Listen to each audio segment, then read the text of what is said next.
আবৃত্তি কৰিবলৈ লোৱা নিৰ্বাচিত কবিতাৰ শিৰোনাম সৌ আকাশত নিহাৰিকা উৰে। কবি ৰূপকোঁৱৰ জ্যোতিপ্ৰসাদ আগৰৱালা।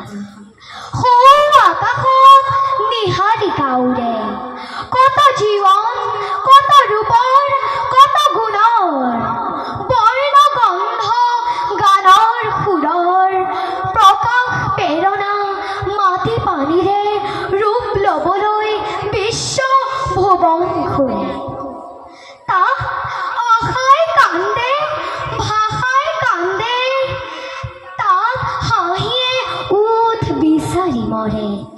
তাত ময়ো আছিলোঁ, মই হ'বলৈ ৰৈ, তাত তোকো দিছিল নহজাকৈ নগৰাকৈ থৈ। তাত সুন্দৰে যে ফুলাৰ মন্ত্ৰ অহোৰাত্ৰি মাতে, সেয়েহে আজি ইমান ফুল প্ৰভাতে প্ৰভাতে।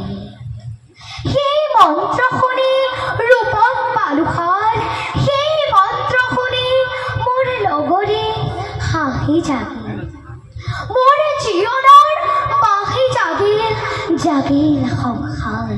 ধন্যবাদ।